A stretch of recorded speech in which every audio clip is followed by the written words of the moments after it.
प्रणाम सर। प्रणाम सर। खुश रहिए, एसडीएम बनिए। सभी एक साथ एसडीएम बन जाइए। तो कहाँ थे हम राज लोग? सर के यहाँ सर छापा पड़ जाएगा।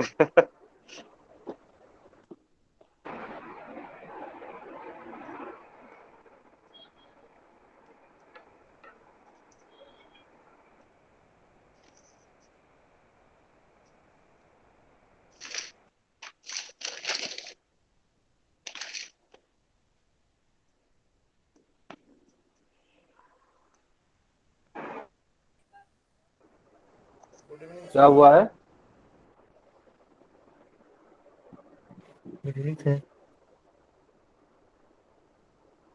हम्म, क्या बोल रहे थे राज सर के यहाँ?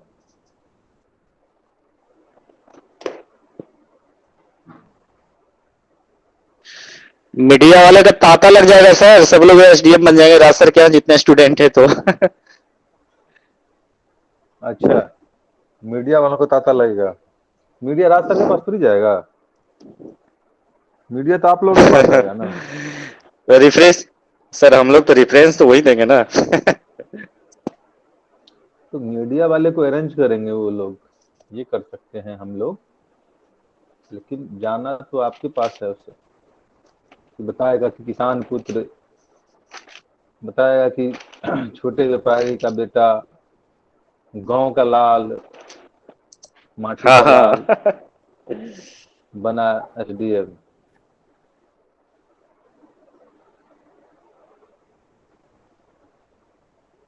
बताएगा कि विभिन्न अभावों में पलते हुए भी उन्होंने अपने धैर्य, साहस और आकांक्षाओं को पीछे नहीं छोड़ा और अंततः सफलता प्राप्त कर ली। महिलाओं के बारे में उदाहरण महिलाओं के बारे में उदाहरण दिया जाएगा, कि लड़कियों के बारे में अलग उदाहरण दिया जाएगा। इस बिहार जैसे अशिक्षित प्रदेश में तमाम बाधाओं को पार करते हुए, ठीक है, और जो शादीशुदा होंगे उसके लिए अलग उदाहरण होगा, ठीक है ना। जरूरी जिम्मेदारियों के साथ। तो पारिवारिक जिम्मेदारियां, एक माँ के रूप में, एक पिता पत्नी के रूप में, एक बहू के रूप में जिम्मेदारियों को निभाते हुए भी उन्होंने अपने जो उद्देश्य था, जो लक्ष्य था, उसको प्राप्त किया। घर के सारे कामों को करने के बावजूद भी 8-8 घंटे, 10-10 घंटे पढ़ाई करते थे। इसमें उनके पति का जो समर्थन, बहुत बड़ा हाथ है उनके पति का, कि उन्होंने किचन से लेके और ज्वाइनिंग तक में उनका साथ दिया है। क्या?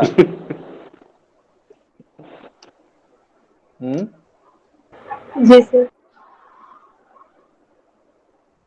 सही बात है ना, कि किचन से लेके ज्वाइनिंग तक। हाँ सर। हाँ सर, ये भी रहता है जुझारू चलिए संघर्षशील। देखिए, नीरज के बारे में तो अलग ही बोला जाएगा।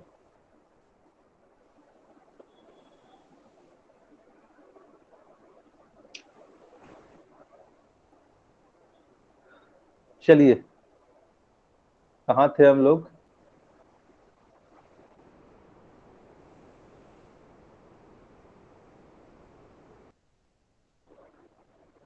सर कल हुआ था क्लास सर, या फिर उसी टॉपिक पे विचार विमर्श हुआ?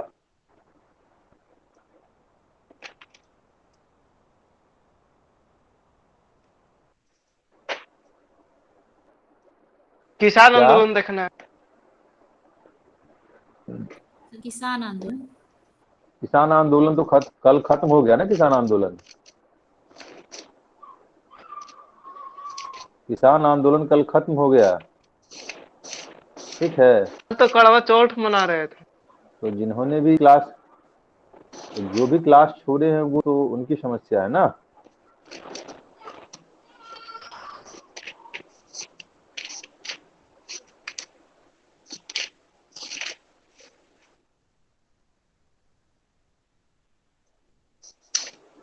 जो भी क्लास छोड़े हैं ये तो उनकी समस्या है।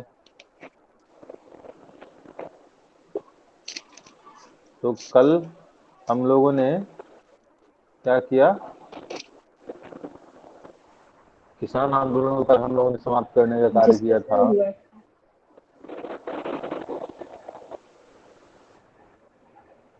आज हम लोग गांधीयन कल तो मूवमेंट सर की बात डिस्कशन करेंगे। हुआ था। ठीक है। हाँ, कौन सा? आज हम लोग गांधीयन मूवमेंट की बात करेंगे, असहयोग आंदोलन की। ठीक है। तो भी ठीक है, बाद में तब किसान आंदोलन चलेगा। क्या किसान आंदोलन बाद में क्यों चलेगा? अब हो गया किसान आंदोलन, एक बार क्लास हो गई तो अब क्यों चलेगा बार बार? नहीं समझे? तो उसका कल मैं वीडियो भी में देख ज्वाइन लेंगे किया था सर, वीडियो सर। तो होगा। अरे भाई केवल बस क्वेश्चन चला था, मैं कल ज्वाइन हुए थे पूरे क्लास तक। रिकॉर्डिंग देख लेंगे उसका। रिकॉर्डिंग अच्छा, बनाई नहीं तो रिकॉर्डिंग देखना देखिएगा है। कहाँ से, क्लास ही नहीं चला है। सर कल सब कोई बस मैच का आनंद ले रहे रिकॉर्डिंग नहीं हुआ। कल क्लास चलेगा तो ही तो रिकॉर्डिंग होगा। ओ, तब ठीक है। क्लास हुआ था कल।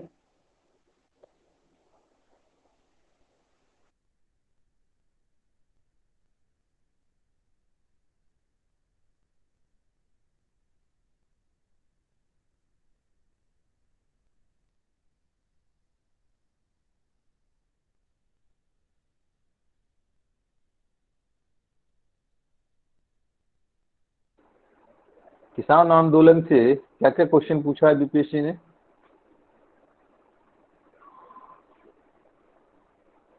हम्म किसान आंदोलन से बीपीएससी ने क्या क्या क्वेश्चन पूछा है? बता रहे हैं सर।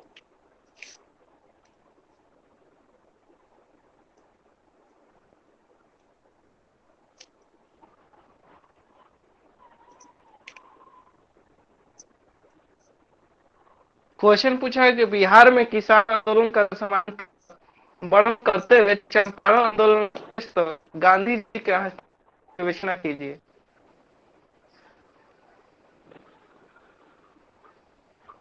और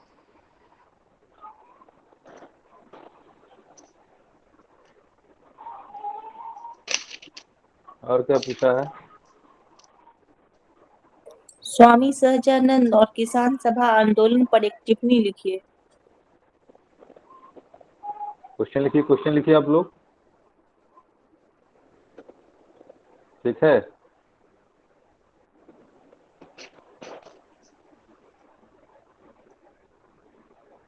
क्वेश्चन लिखिए, क्या क्या पूछा है?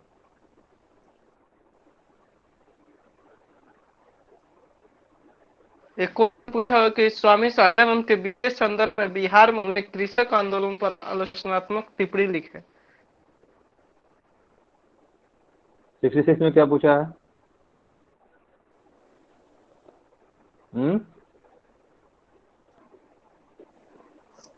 66 में क्या पूछा है?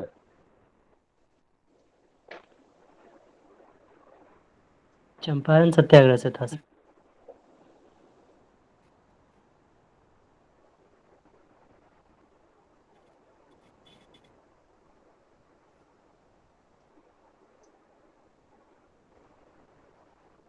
सर 66 का लिखवा दीजिएगा।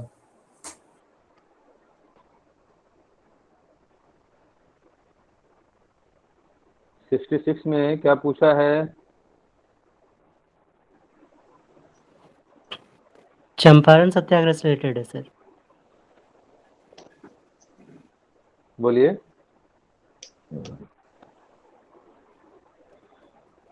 चंपारण सत्याग्रह स्वाधीनता संघर्ष का एक निर्णायक मोड़ था, स्पष्ट कीजिए।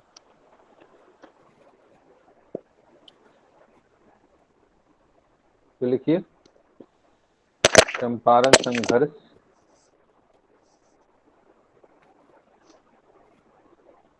चंपारण संघर्ष भारतीय स्वतंत्रता आंदोलन का एक निर्णायक मोड़ था।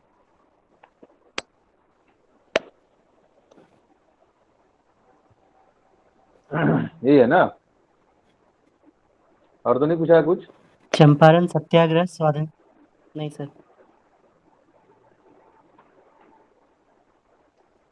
नेक्स्ट बताइए।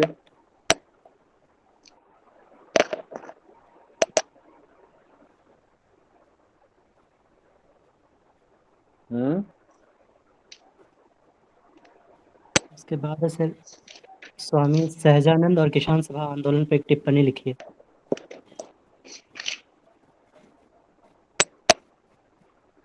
अच्छा, स्वामी सहजानंद और किसान सभा पर एक किसान टिप्पणी सभा लिखिए।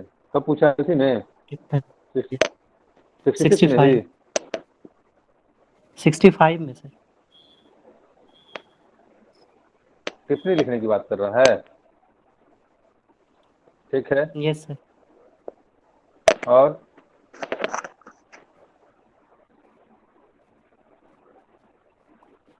देखिए तो नोट्स पहुंचा आप लोगों के पास?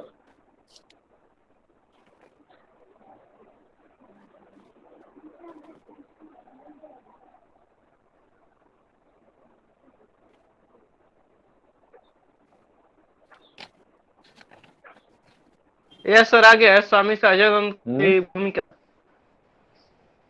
स्वामी सहजानंद की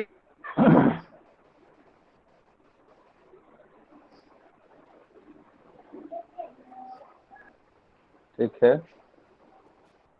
और नहीं पहुंचा है?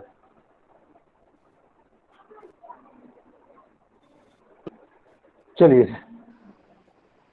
सर एक है जीएस पेपर फर्स्ट हिस्ट्री। तो क्वेश्चन बताइए क्या क्या है?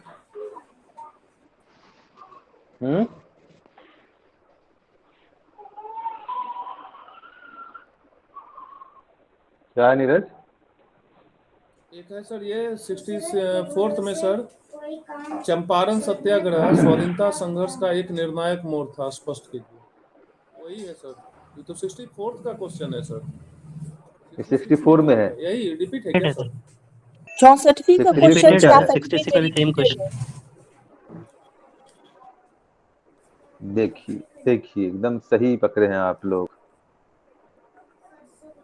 तो उस क्वेश्चन के आगे में लिख लीजिए 64th, 66, 64th। ठीक है। इसके बाद क्या लिखा है? किसान सभा और स्वामी सहजानंद पर एक टिप्पणी लिखिए। किसान आंदोलन पर टिप्पणी। हाँ सर, किसान सभा आंदोलन। किसान सभा ठीक है। आंदोलन पर। नेक्स्ट 63rd में क्या है? 63rd में क्या है? वही चंपा बिहार में चंपारण चंपारण सत्याग्रह। सत्याग्रह के कारणों एवं परिणामों का वर्णन कीजिए। लिखिए चंपारण सत्याग्रह के कारण एवं परिणाम। चंपारण सत्याग्रह के कारण एवं परिणाम।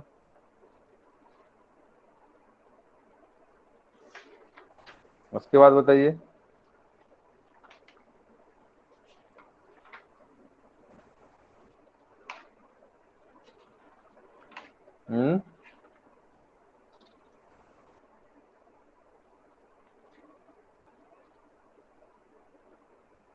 सर ये किसमें पूछा है? चंपारण सत्याग्रह के कारण और परिणाम। 63rd। 63rd। नेक्स्ट बताइए। 60 से 62वीं में तो नहीं है सर। याद हो गया सर। एक कोई बात 56 नहीं, से 59 में पूछा गया है उसी के बारे में किसान विद्रोह बताइए। के लिए चंपारण सत्याग्रह महत्व को स्पष्ट।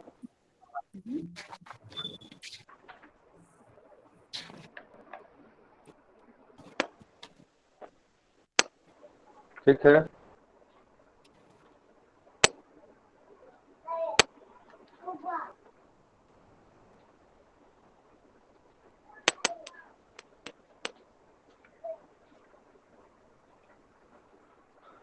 क्या था क्वेश्चन? सर क्वेश्चन था किसान विद्रोह के लिए चंपारण सत्याग्रह के महत्व को स्पष्ट करें।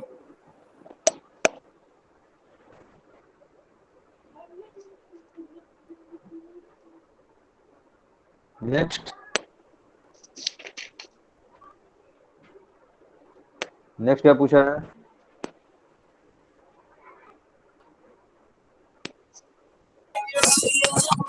सर क्या आप इस दृष्टिकोण से सहमत हैं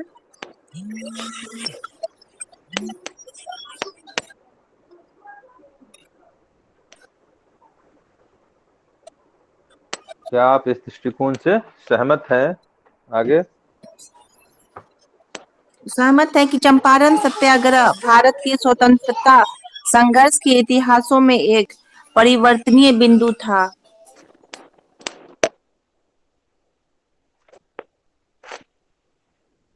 किसमें पूछा है? 47th BPSC.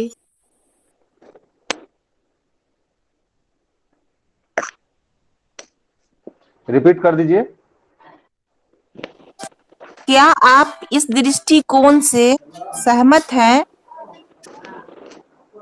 कि क्या आप इस चंपारण दृष्टिकोण से सहमत हैं कि चंपारण सत्याग्रह चंपारण सत्याग्रह भारत के स्वतंत्रता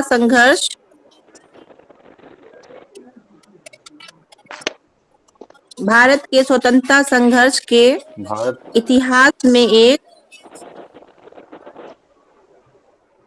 इतिहास में एक परिवर्तनीय बिंदु था।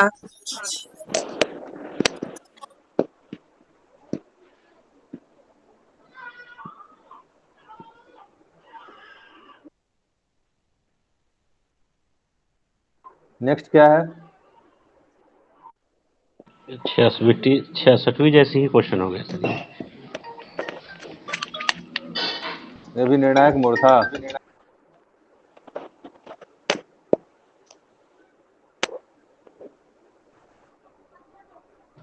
क्या पूछा है?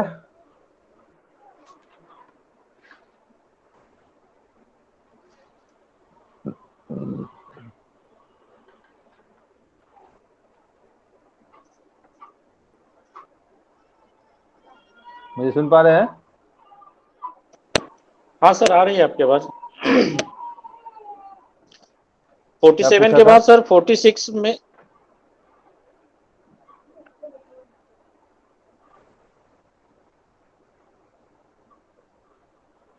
46 में नहीं है सर। एक क्वेश्चन बिहार के जन आंदोलन में गांधी जी की भूमिका का विश्लेषण कीजिए, तो अलग हो गया। ठीक है, आगे बढ़िए। आगे सर क्वेश्चन है 43 में पूछा हुआ है, स्वामी सहजानंद के विशेष संदर्भ में ठीक है, बिहार में हुए कृषक आंदोलन पर रचनात्मक टिप्पणी लिखिए। ठीक है। और क्या पूछा है?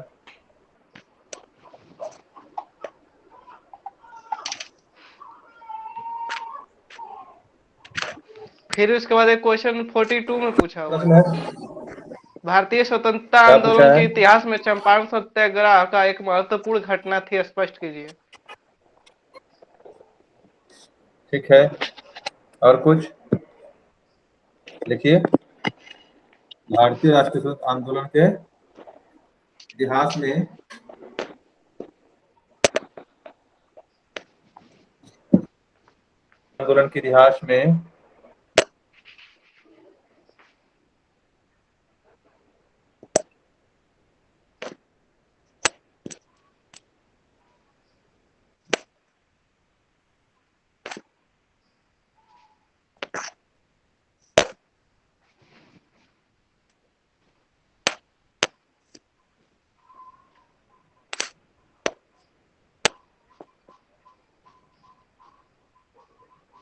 आगे बोल दीजिए।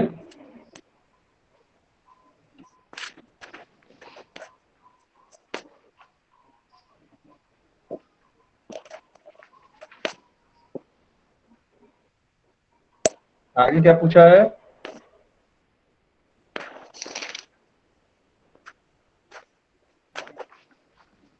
तो सुन पा रहे हैं आप लोग? सर 42 हो गया।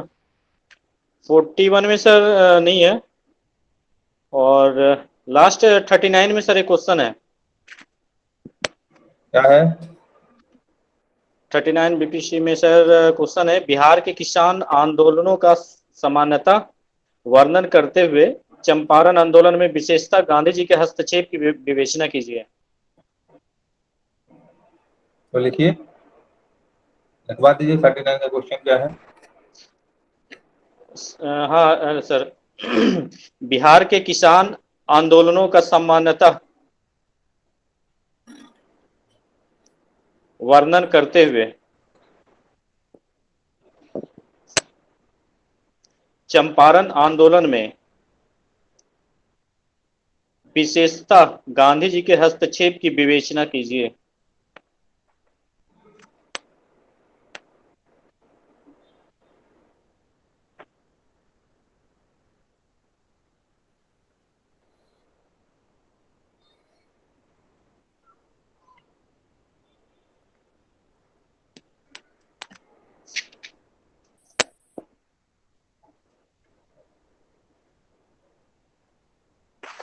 और क्या प्रश्न है? नहीं है सर, 39 लास्ट। चलिए, कितने प्रश्न हुए टोटल? 8। 8। 8 प्रश्न। और इसका मतलब क्या है कि किसान आंदोलन जो है आपके के एग्जाम के पॉइंट ऑफ व्यू से बहुत ही महत्वपूर्ण है और इससे निरंतर क्वेश्चन पूछने की टेंडेंसी यूपीएससी की रही। तो इस पर हमें क्या करना होगा, अच्छे से काम करना होगा ताकि जिस भी डायमेंशन में जिस भी कितने भी घुमाकर क्वेश्चन पूछे हम लोग क्या करें, उसको लिखने में सक्षम हो।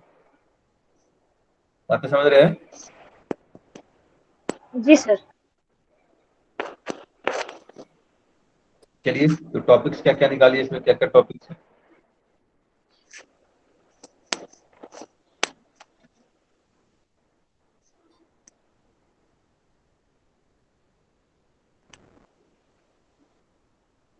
एक तो हो जाएगा सर चंपारण सत्याग्रह का कारण, परिणाम और महत्व।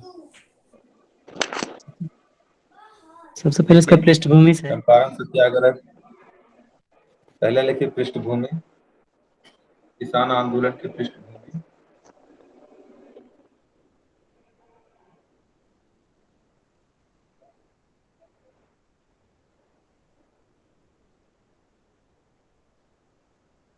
दूसरा लिखिए, चंपारण सत्याग्रह।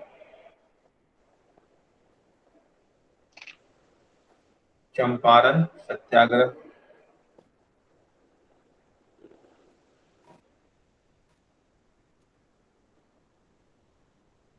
इसमें लिखिए कारण,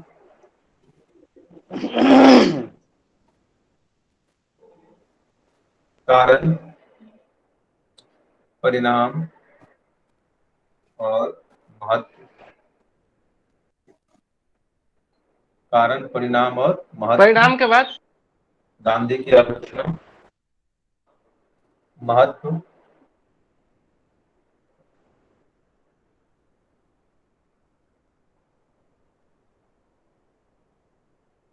गांधी की आलोचना,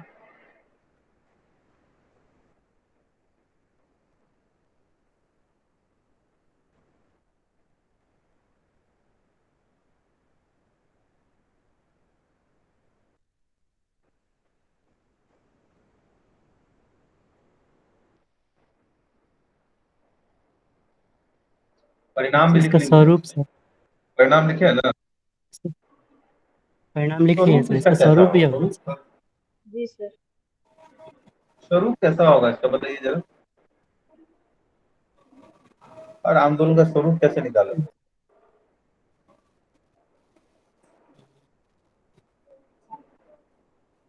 ठीक है, परिणाम लिख लिए हैं। चंपारण सत्याग्रह का जी सर। परिणाम।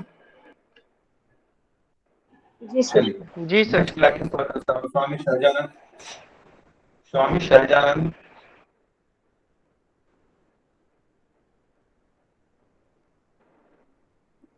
की भूमिका, स्वामी सहजानंद की भूमिका,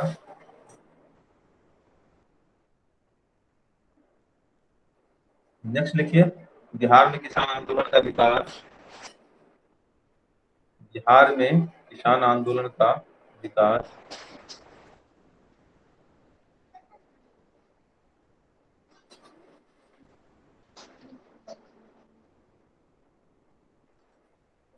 बिहार में किसान आंदोलन का विकास।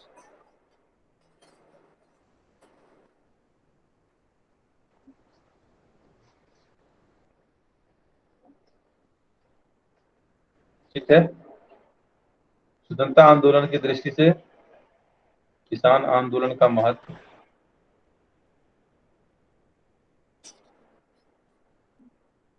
सीधे महत्व लिख लीजिए।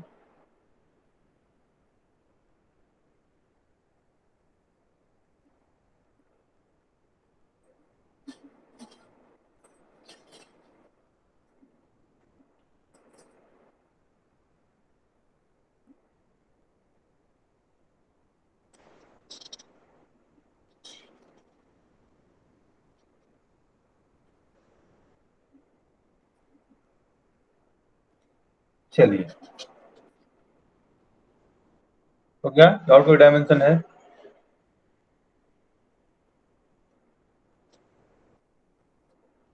इसका परिणाम नहीं होगा सर? आलोचनात्मक परिणाम तो हो गया सर। किसान ये आंदोलन आलोचनात्मक सर, परिणाम कहाँ? इसका प्रभाव सर, लिख प्रभाव लीजिए सर। आलोचना, आलोचना सर।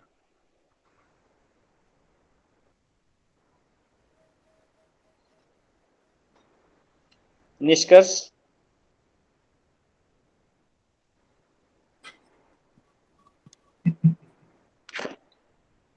भूमिका भी बोलिए दीजिए, ठीक है।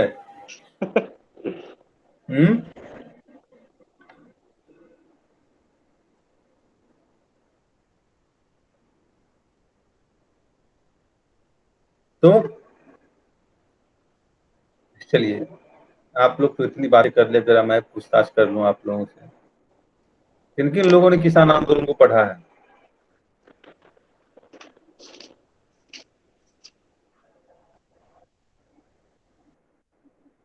आज मैं रेंडमली किसी को पिक करूंगा, ये सोच लीजिएगा।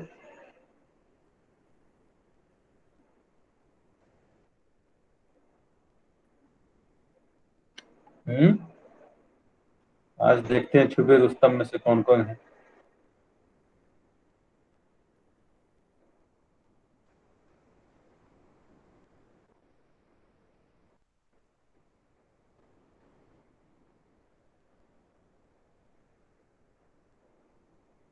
पंकज,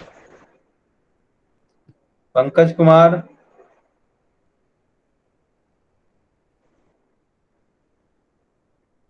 पंकज कुमार,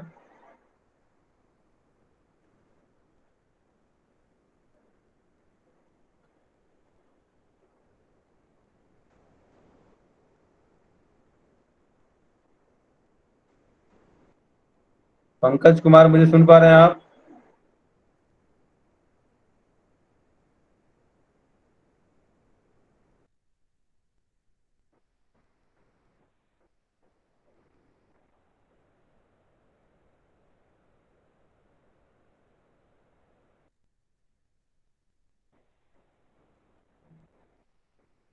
जी सर, जी सर।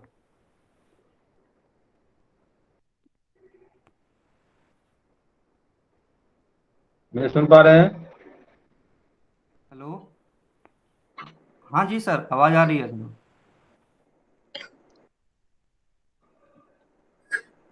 किसान आंदोलन पढ़ा आपने? जी सर, थोड़ा कुछ पढ़ा हूँ सर, थोड़ा कुछ दिमाग में आया है।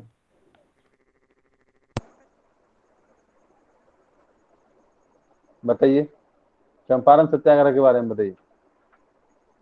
जी सर।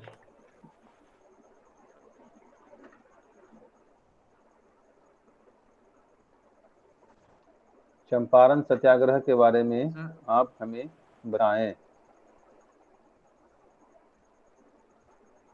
चंपारण सत्याग्रह सर 1900 सन 1917 का किसान आंदोलन का एक भाग था।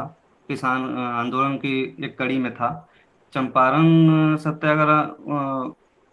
चंपारण में उन दोनों सर 3 कठिया प्रथा जो चलती थी, किसान उससे जो असंतुष्ट थे। और क्योंकि खाद्यान्न के संकट के साथ साथ भूमि की उर्वरा शक्ति इस प्रथा के कारण नाश हो रहा था। तो गांधी जी ने उस समय चंपारण का नाम सुना था और वहां पर इस तरह से वहां पर उनको राजकुमार शुक्ल के द्वारा उनको बुलाया गया, उनको चंपारण में। जो कि राजकुमार शुक्ल भी एक चंपारण के किसान थे और इस समस्या से वो भली भांति परिचित थे। तो उन्होंने गांधी जी से लखनऊ में जाकर मुलाकात की थी और इस समस्या से उनको अवगत कराया गया था और उनसे कहा था कि उन्होंने चंपारण आके इस समस्या का समाधान के लिए उपाय करने के लिए कुछ कहा था। इस तरह वो गांधी जी को चंपारण में लेके आए थे। इस तरह से सर चंपारण में चंपारण सत्याग्रह गांधी जी के द्वारा शुरुआत की गई थी सर, इस समस्या का समाधान के लिए। खत्म किसके द्वारा किया गया था?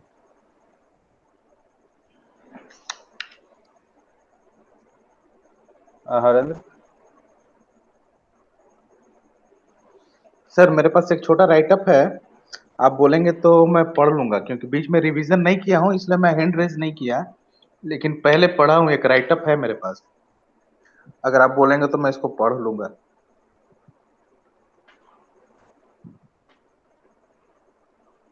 पढ़ने की वो तो ठीक है ना हरेंद्र, बात यहाँ है कि नहीं, ये छोटा सा मैं एक दिन से लिखा बातें था, चल रही इससे कि क्या भाई होगा कि एक जस्टिफिकेशन। हाँ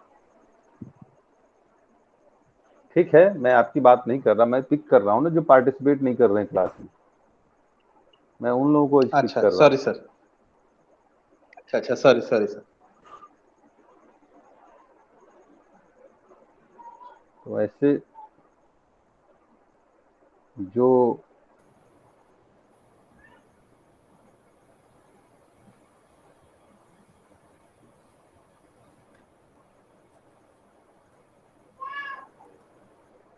राजकुमार साहनी, राजकुमार साहनी। जी सर। चलिए, आप किसान आंदोलन का दिक्कत हो रही है। सर, ये चंपारण का किसान आंदोलन अप्रैल 1917 में हुआ था। गांधी जी ने दक्षिण अफ्रीका में सत्याग्रह और अहिंसा के जो अपने आजमाए हुए अस्त्र थे उसका प्रयोग भारत में पहली बार किए थे। और कौन सा अस्त्र था? पशुपात अस्त्र या ब्रह्मास्त्र या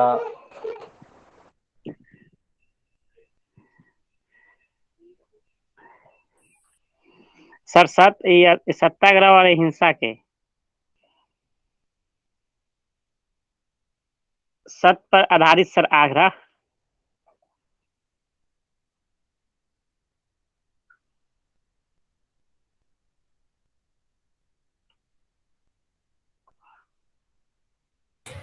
ऐसे काम करेंगे तो कैसे काम चलेगा बताइए?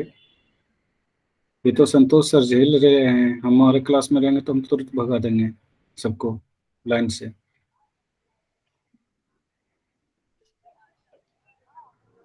माफी लायक है आप लोग का गुनाह। काहे नहीं बोलते हैं संतोष सर? भगाइए इन लोगों को, रखते काहे हैं क्लास में? देखिए, नॉन परफॉर्मिंग एसेट एसेट नहीं होता है, पता है ना आपको? ये सब नॉन परफॉर्मिंग एसेट जमा करके रखे हैं आप।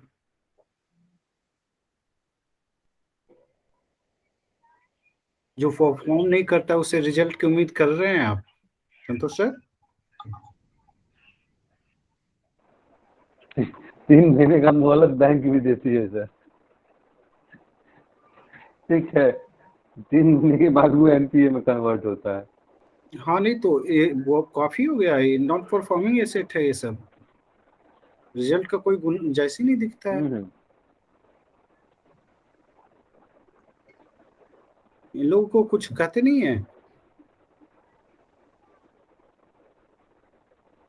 तो क्लास में तो आप रहते ही है। इन लोगों को डंडे उंडे मारिए। कहने के लिए तो इशारों में नहीं कुछ कह दिया जाता है ना सर। इशारों में नहीं, डायरेक्ट बोलिए, जो परफॉर्म नहीं करता उसको पकड़ के बोलिए। नॉन परफॉर्मिंग एसेट बनकर बैठे हैं। सर ऑनलाइन कैसे डंडा मारिएगा? हमारे क्लास में नहीं डंडा खाई है। हाँ सर। वो जाने के लिए जरूरत थोड़ी होता है, सामने में बैठ कर थोड़े डंडे मारे जाते हैं। ठीक है सर। सर मैं बोलूं सर?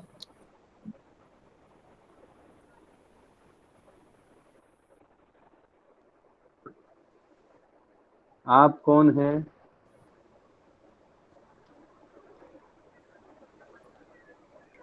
Sir Sandeep sir. आपका नाम नहीं दिख रहा है। Sandeep Kumar Verma sir. Kumar yes sir. Verma ji. चलिए आप बोलना ही है तो सहजानंद की भूमिका बताइए। सर सहजानंद की भूमिका सर ज्यादा, सहजानंद के बारे में सर अखिल भारतीय किसान सभा का गठन करने में उनका बहुत बड़ा रोल रहा था सर। उन्हीं के वजह से 1936 में अखिल भारतीय किसान सभा का जो गठन हुआ उन्हीं की वजह से हुआ है सर। और उससे पहले सर बिहार में बिहार किसान सभा का भी गठन हुआ था, उससे पहले 1936 से पहले सर।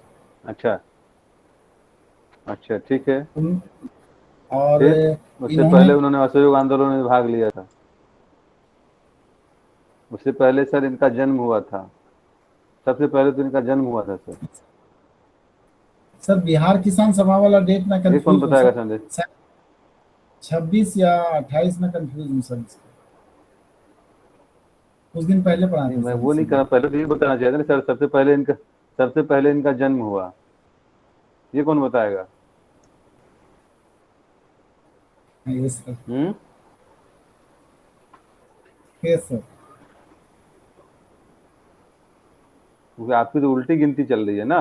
पहले अखिल भारतीय होता है, फिर किसान सभा का गठन होता है, फिर जो है असहयोग आंदोलन में भाग लेंगे, फिर क्या करेंगे तो एक आश्रम बनाएंगे पटना में, फिर क्या करेंगे वो तो थोड़ा शिक्षा उक्षा प्राप्त करेंगे, ठीक है, फिर शादीशुदा जिंदगी भी जिएंगे, ये सब करेंगे ना।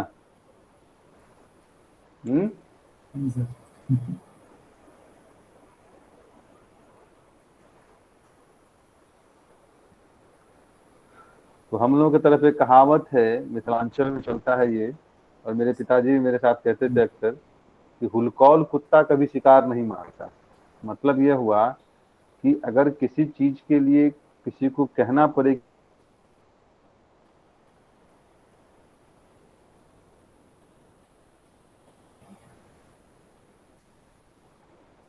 ठीक है, तो यह क्या होना चाहिए, इसमें स्व जागरूकता होनी चाहिए, ज्ञान पिपासा की भूख होनी चाहिए, खुद से एफर्ट होना चाहिए, इनिशिएट होना चाहिए हर चीज। जब तक इनिशिएट नहीं करेंगे, टीचर आपको घोर के पिलाने वाला नहीं है। टीचर जितना आप 40 पेज पढ़ के आएंगे उसका संक्षिप्त रूप सिला टीचर आपको बताएगा, और जब टीचर बताएगा आपको तभी आपको सारी चीजें समझ में आएंगी, तभी सारी चीजें इन हैंड रहेंगी जब आप क्या करेंगे, थोरोली बुक को पढ़ के आएंगे, चीजों को आएंगे, तभी क्या होगा तो उसमें एक क्रमबद्धता और क्रोनोलॉजी के रूप में वो सामने आएगी। ठीक है, बातें समझ रहे हैं आप लोग? Yes sir. तो काम कीजिए अच्छे से। वैसे ही देख रहे हैं कि अब धीरे धीरे क्या हो रहा है, मार्किंग बहुत टाइट कर दिया गया है बीपीएससी के द्वारा, और देख रहे हैं कि 150 से अंदर ही क्या होंगे ना, 90% जो परफॉर्मर होंगे आपको 150 के अंदर ही उसका मार्किंग होगा।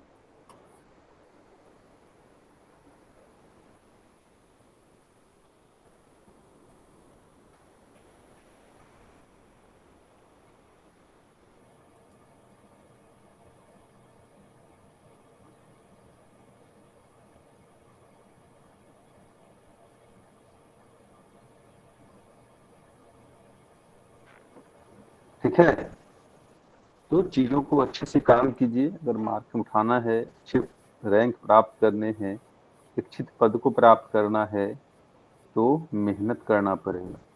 ठीक है, और बिना मेहनत के क्या है, मेहनत के साथ साथ सही डायरेक्शन में सही चीजों पे मेहनत करना पड़ेगा, तभी क्या होगा, तो जो इच्छित मनोकामनाएं हैं आप लोगों की उसकी प्राप्ति हो जाएगी। इन लोगों को मार्क्स बता दे रहे हैं।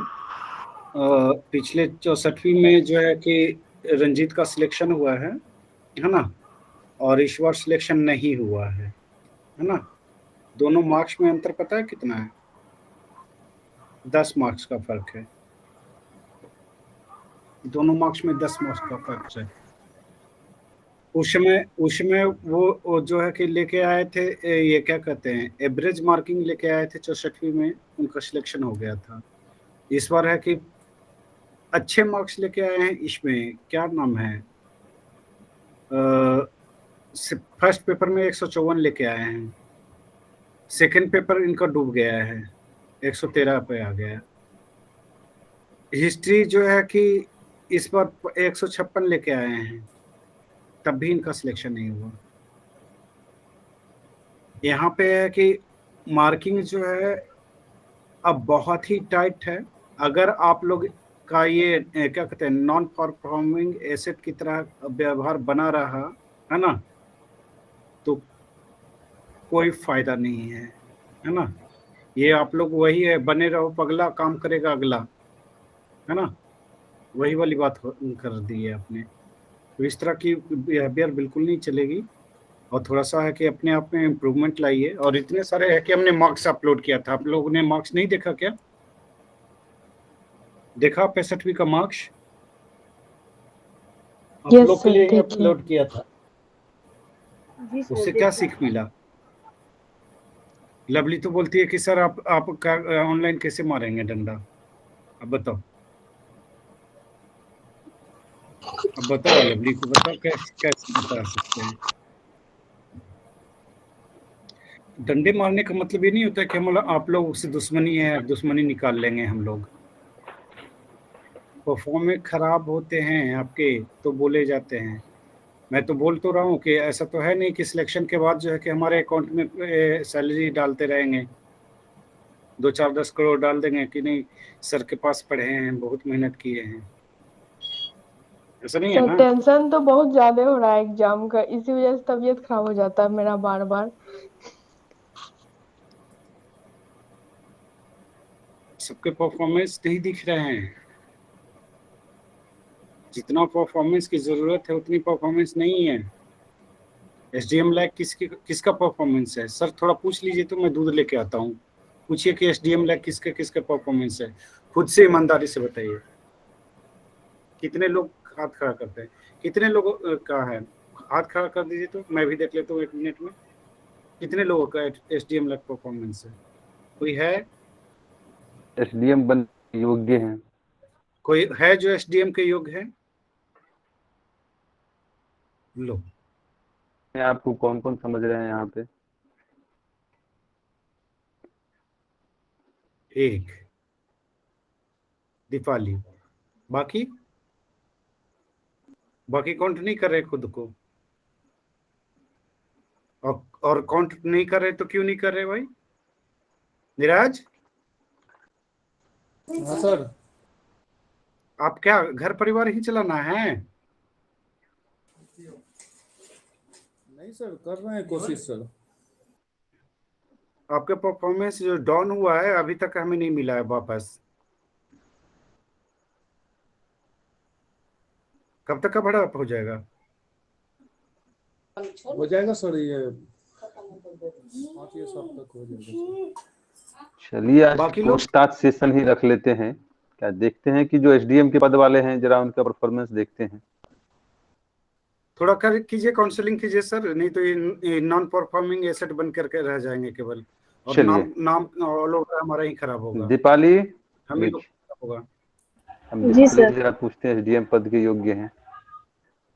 चलिए मौर्य स्थापत्य कला और पाल स्थापत्य कला में अंतर बताइए।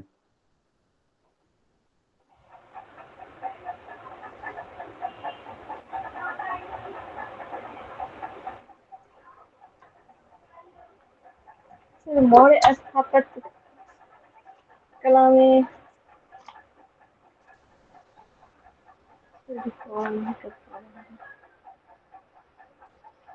मौर्य और पाल, सर मौर्य स्थापत्य कला में भवन निर्माण किया गया था, और स्तूप स्थापत्य के क्षेत्र में भी काम किया गया था, और गुहा का भी इसमें विकास हुआ था, और स्तंभ भी बनाए गए थे, और शिलालेख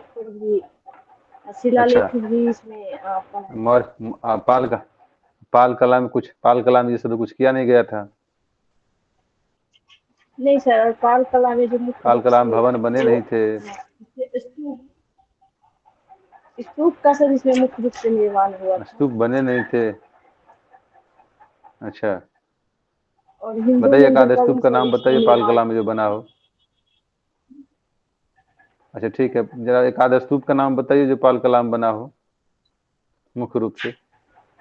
महाविहार स्तूप और चैत्य का सर इसमें निर्माण हुआ था, और नए नगरों का भी निर्माण हुआ था, हिंदू मंदिर का, जैसे मैंने इसमें अपनी मौर्य ही कला में बातों है में जो अपनी ही बातों में उलझते जाना है ना।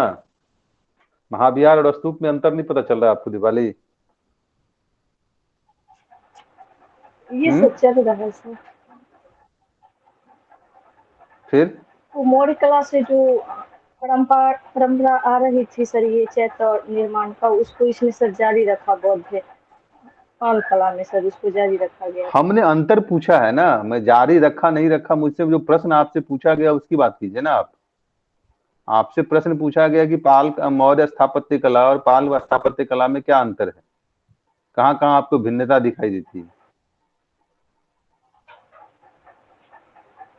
तो वो चीजें आप बताएंगे ना हमें कि सर इन संदर्भों में हमें मौर्य कला और पाल कला में स्थापत्य कला में भिन्नता दिखाई देती है।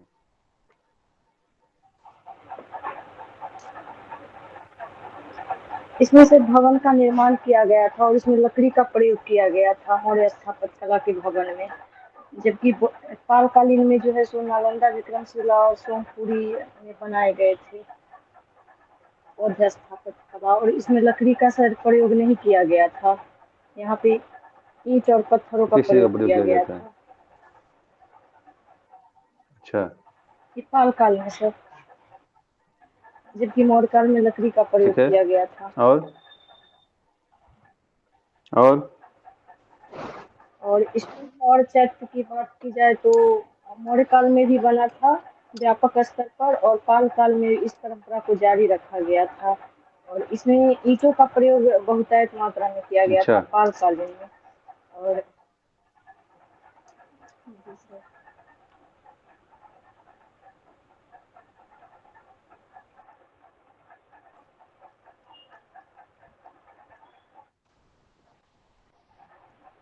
नहीं सर, यहाँ भी सर पत्थर का ही प्रयोग किया गया था, बस उसका क्वालिटी में डिफरेंस था, ये चमकदार पॉलिश किए गए पत्थर का यहाँ प्रयोग किया गया था।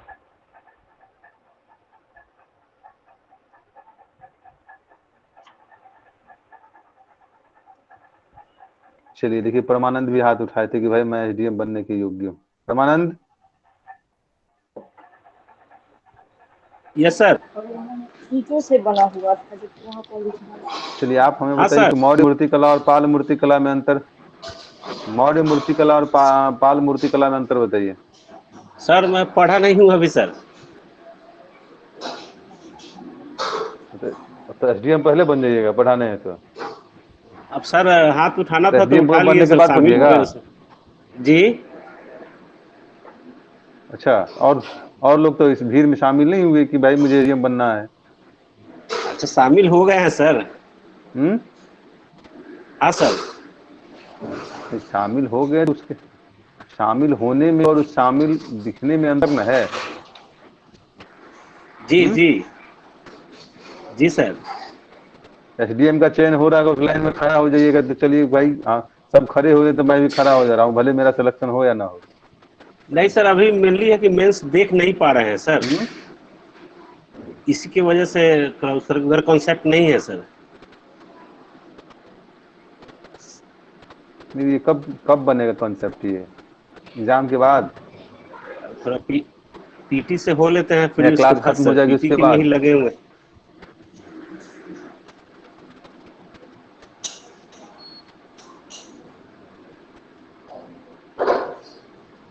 तो कॉन्सेप्ट सर ऐसी क्लियर तैयारी है का नहीं, क्या इसलिए कुछ फायदा है बोलेंगे नहीं बताइए सर आप इस लोग। पे।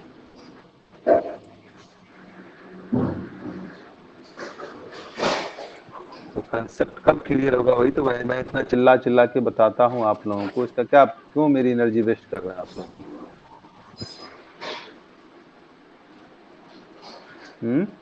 वो सब सर देखेंगे, उसको मौका नहीं मिल रहा है ना सर, मेंस पे टाइम ही नहीं दे पा रहे हैं ना, मेंस पे टाइम ही नहीं दे पा रहे हैं। ये बताइए कि ये जो अगर सभी लोग ऐसे ही सोचने लगे तो फिर आपको मैंने बार बार कहा है आप लोगों को कि आप लोगों को किन लोगों से फाइट करना है, और वैसे वैसे ट्रेंड खिलाड़ियों से जब आपको फाइट करना है तो आपको भी ट्रेंड होना पड़ेगा ना समय से पहले। हाँ सर, वो तो है सर। जी जी। तो खाली बोलने से नहीं होगा ना, उसको दिखना भी पड़ता है ना। करेंगे सर, उसको भी करेंगे। कि हाथ उठाना था, चलिए हम भी सर, हाथ उठाना था तो मैंने हाथ उठा दिया सर। वो एक दो दिन की चीज नहीं है ना परमानंद, जो करेंगे तो करेंगे। हाँ सर। जी। कौन बताएंगे? पाल कला और मौर्य कला में अंतर कौन बताएगा?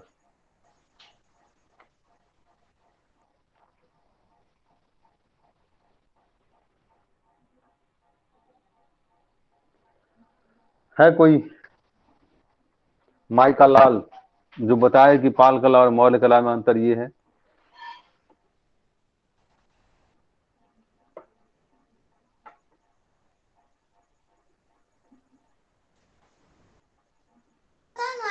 यहाँ तो कोई जोश में भी हाथ नहीं उठाता है।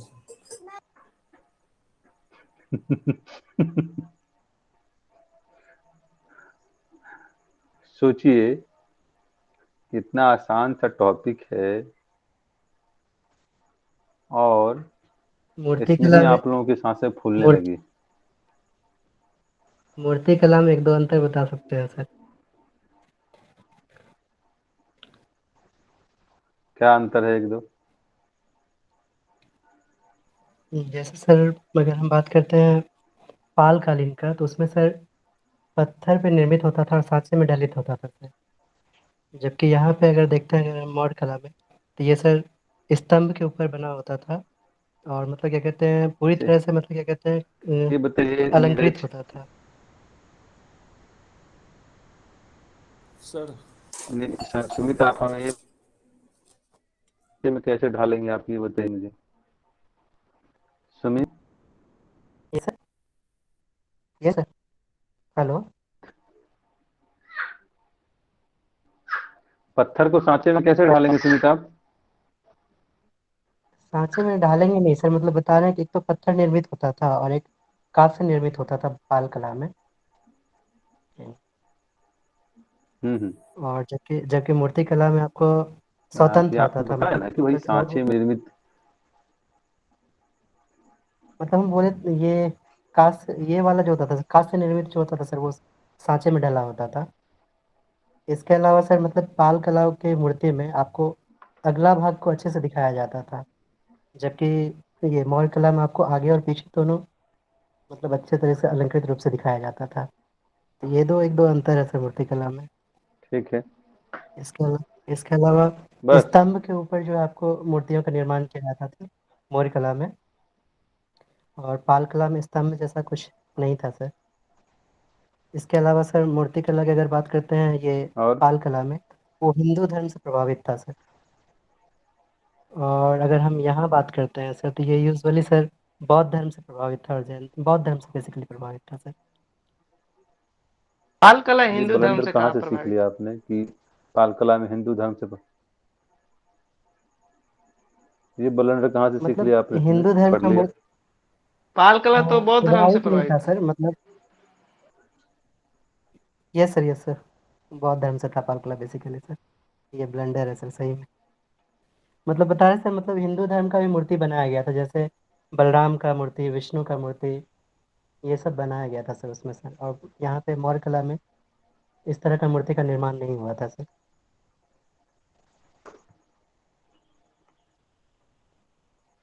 और मूर्ति कला में बेसिकली यही डिफरेंस नजर आ रहा है सर।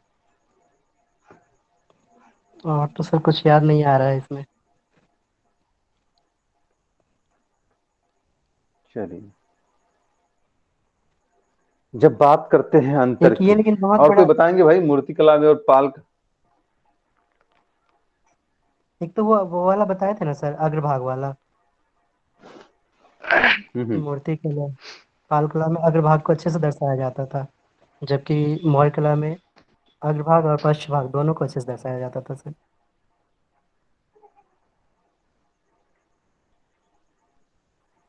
चलिए, बस यही है सर, इतना ही याद है सर।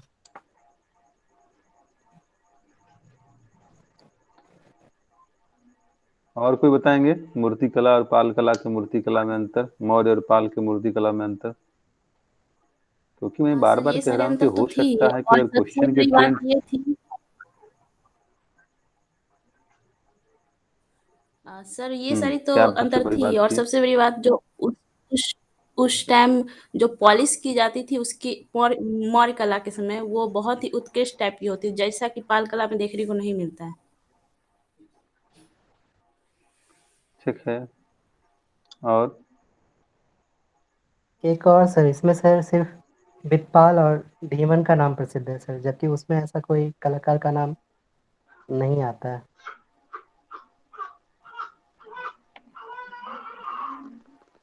और इसमें उस टाइम मौर्य चलिए, मौर्य काल में राजकीय संरक्षण में होता था, इसमें पाल कला में बाहर मतलब एक तो राजकीय संरक्षण में हो ही रहा था, और अलग से भी मूर्तियां बनाए जा रहे थे, कहाँ? जैसा कि मिट्टी के छोटे छोटे मूर्तियां प्राप्त हुई है पाल कला में। किसमें? क्यों मौर्य कला में लोक कला नहीं था क्या? जी सर, उसमें तो वो जो भी स्तंभ बनाए जाते थे उसके ऊपर बनाए जाते थे और उस पे बनाए जाते थे, लेकिन इसमें जो क्यों? मृण मूर्तियां जो थी, जो मृण यक्ष मूर्तियां मिट्टी की के बात यक्ष कर रही है सर। यक्ष यक्षिणी यक्ष सर यक्षिणी की इसमें मौर्य मृण काल में मूर्तियां कहाँ? कभी वहां भी तो आपको भी नहीं मूर्तियां बनाया, बनती थी। लेकिन पाल काल में भी पता होगा मूर्ति बनाया। मृण मूर्तियां दोनों जगह बनती हैं। देखिए, सबसे बड़ी बात है कि पहले क्रोनोलॉजी समझिए कि मौर्य मूर्ति कला और पाल की मूर्ति कला में जब हम अंतर की बात करते हैं तो पहले ये बताइए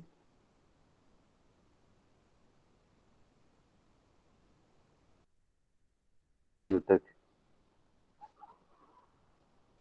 जबकि पाल कला क्या है? एक मौर्य मूर्ति निर्माण कला के विकसित कला का द्योतक। ठीक है, बातें स्पष्ट हो रही है?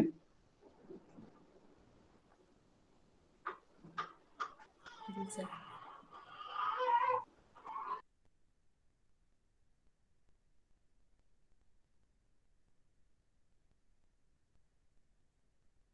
इसके अलावा देखिए, तो हमने कहा कि अब बात करते हैं मूर्तियों की। तो मूर्तियों में पहले पशु चित्रण की बात करते हैं। क्या आपको पाल कला में पशु चित्रण दिखाई दे रहा है? पशु मूर्तियों का नहीं, निर्माण देवी पाल कला देवता में दिखाई देता है? जो नहीं सर। बेसिक चीजें हैं वो तो आप लोग बताते नहीं। ठीक है, इसके अलावा देखिए, तो हमने कहा कि लोक देवी देवता का चित्रण, ठीक है, वो भी आपको पाल कला में नहीं दिखाई देगा। यानी लोक देवी देवता की जो मूर्तियां हैं उसका भी आपको पाल कला में अभाव दिखाई देगा, या उसके साक्ष्य बहुत ही कम मिलेंगे आपको। इसके अलावा हमने कहा कि अंतर, तो एक तो आपने बताया कि पॉलिश के स्तर पर अंतर देखते हैं, धर्म का प्रभाव आपको दोनों जगह दिखाई देगा मूर्ति कला में। लेकिन अंतर कहाँ है? तो अंतर है कि जो मूर्तियों का निर्माण हुआ है मौर्य कला में, वो राज्य के शक्ति प्रदर्शन को भी प्रदर्शित करता है, इस उद्देश्य से भी बनाए गए थे। लेकिन जब हम पाल मूर्ति कला की बात करते हैं तो यहाँ पे इस तरह के कोई उद्देश्य हमें नहीं दिखाई देते। जब बात करते हैं अंतर की, तो हम बात करते हैं जो मौर्य मूर्ति कला था वो सादगी पसंद था, जबकि यहाँ पे कृत्रिमता है, आभूषण ज्यादा बनाए गए हैं। अग्रभाग का प्रदर्शन है वहां पे, तो चूंकि जो है संपूर्ण शरीर का प्रदर्शन होता है। हम फिर सबसे जो महत्वपूर्ण अंतर है वो क्या है? कांस्य कला का साक्ष्य आपको मौर्य काल में नहीं दिखाई देगा। दिखाई देगा? नहीं सर। इसके अलावा देखिए, तो हमने कहा कि चूंकि जहां बौद्ध धर्म के किस महायान या बौद्ध धर्म का वहां प्रभाव था मौर्य काल में, वहीं यहाँ पर आप क्या देखते हैं? यहाँ पर आप तंत्रवाद का प्रभाव देखते हैं मूर्ति कला पर, ठीक है, और वज्रायन शाखा का प्रभाव देखते हैं। और इसी का परिणाम रहा कि आप क्या देखते हैं कि जो देवी देवता के चित्रणों में जो पुरुष चित्रण है उसमें भी नारी जो स्वरूप है, नारी जो कमनीयता है, नारी की जो अंग प्रत्यंग हैं, उसके अनुरूप क्या किया गया? मूर्ति बनाने की प्रक्रिया परंपरा का आरंभ किया गया।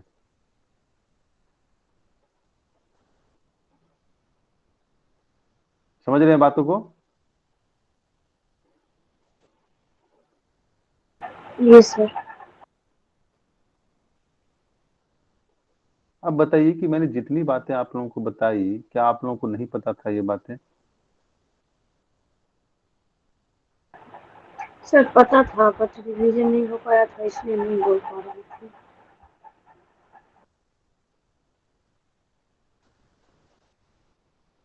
तो रिवीजन होने का मतलब ये तो नहीं है ना कि आप तो एक दो पॉइंट या एक आध पॉइंट मिस कर जाना रिवीजन का मतलब है कि नहीं हो पाया।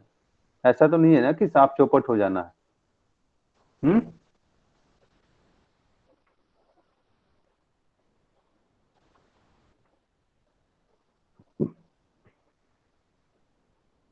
जब स्थापत्य कला में अंतर की बात देखते हैं तो आप वहां पर क्या देखते हैं? जब हम बात करते हैं मौर्य स्थापत्य की, तो वहां पर आप देखते हैं क्या कि जो स्तंभ स्थापत्य है उसकी बहुलता है ना मौर्य स्थापत्य में।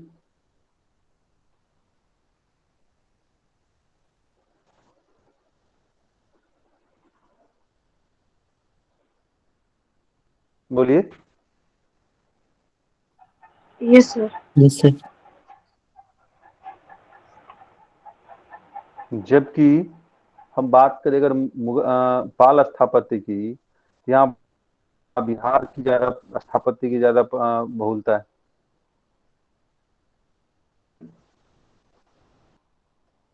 पर रिपीट किए।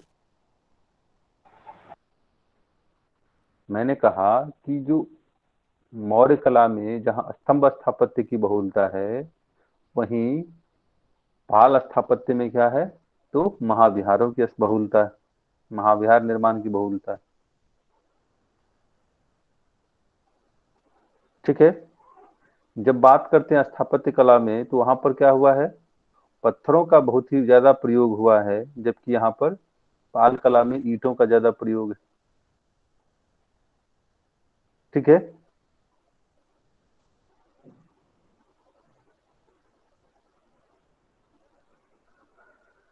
मौर्यकालीन पॉलिश के साक्ष्य आपको पाल काल में नहीं, पाल स्थापत्य पर नहीं मिलते। एकाश्म स्तंभ की जो बातें हैं वो भी आपको पाल कला में नहीं दिखाई देगा। इसके अलावा देखिए तो जो भवन स्थापत्य, तो भवन स्थापत्य में भी देखिए तो मौर्य काल में क्या है, इसका प्रारंभिक विकास हुआ, यानी कि मिश्रित परंपरा रही थी यहाँ पर। मतलब यहाँ क्या था कि जहाँ स्तंभ क्या थे वो पत्थर के थे, जबकि छत वगैरह क्या बनाए गए थे, लकड़ी के बनाए गए थे। यानी कि पत्थरों के साथ साथ स्थापत्य कला में लकड़ियों का भी प्रयोग हुआ। लेकिन आपको जो पाल कला है यहाँ पर क्या दिखाई देगा, तो पत्थर के साथ साथ ईंटों का बहुतायत में प्रयोग हुआ।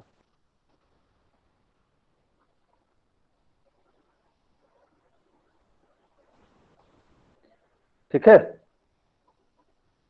मंदिर निर्माण की बात कर लीजिए। पाल काल, मौर्य काल में आपको मंदिर निर्माण के साक्ष्य नहीं दिखेंगे, जबकि पाल काल में आपको मंदिर निर्माण के साक्ष्य दिखेंगे।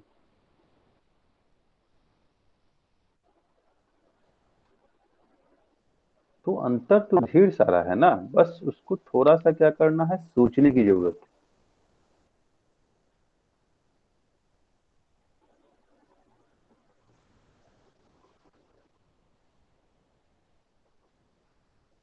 क्योंकि मैंने भी जो आपको बताया है, कहीं मैं सिर्फ पढ़ के तो नहीं बता रहा हूँ ना मैं, क्योंकि आपके पास भी उतनी पहुंच है जहां तक मेरी पहुंच है, और आप भी उन चीजों को पढ़ते हैं जिसको मैं पढ़ता हूँ। बस पढ़ने का नजरिया अलग अलग होता है ना।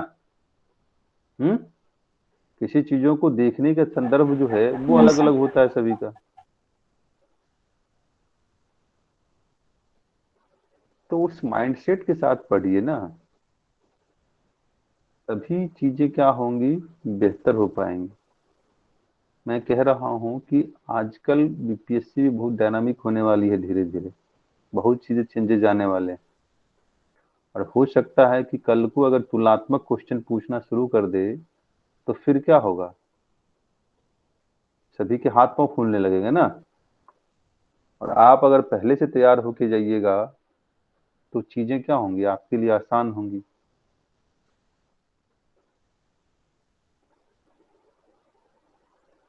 आप बहुत सारे कोचिंगों के नोट्स को देखे होंगे, आपने ज्वाइन भी किया होगा, कहीं भी आपको इस तरीके से नहीं बताया गया होगा जिस तरीके से मैं आपको बता रहा हूं।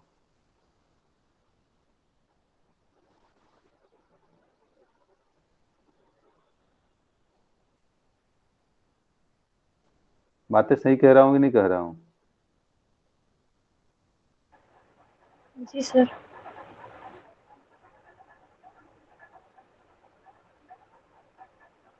तो चीजों को समझने की कोशिश कीजिए। अगर ट्रेंड से, लीक से हटकर काम करिएगा तभी अंतिम रूप से सफल हो पाइएगा, और तभी जो चयन के बाद जो अपने आप में अनुभव होगा, अपने आप में जो परिवर्तन आएगा, उसकी परिकल्पना भी कर भी नहीं सकते। इससे पहले मैं भी नहीं कर रहा था, ठीक है ना।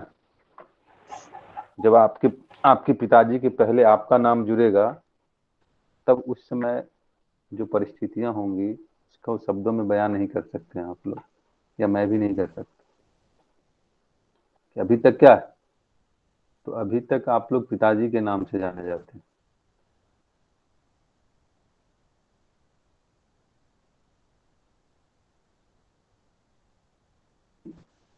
सिलेक्शन के बाद की क्या होंगी कि आपके न जाएंगे।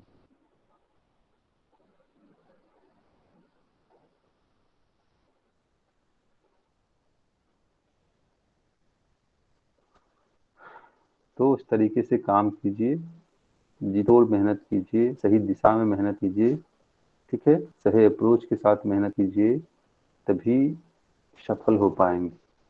कि आप देखते हैं कि 5 लाख फॉर्म भरा जाता है, बीपीएससी का पीटी सबसे टफ है पूरे वर्ल्ड में। भारत में जितने भी एग्जाम होते हैं उसमें सबसे ज्यादा टफ है बीपीएससी का पीटी। क्यों? क्योंकि आपको मात्र क्या है, वैकेंसी का 10% लेना है। लेकिन अदर एग्जाम में क्या है, अदर जो स्टेट पीसीएस है, यूपीएससी है, उसमें क्या है बताइए, उसमें क्या अप्रोच है पीटी में सिलेक्शन का?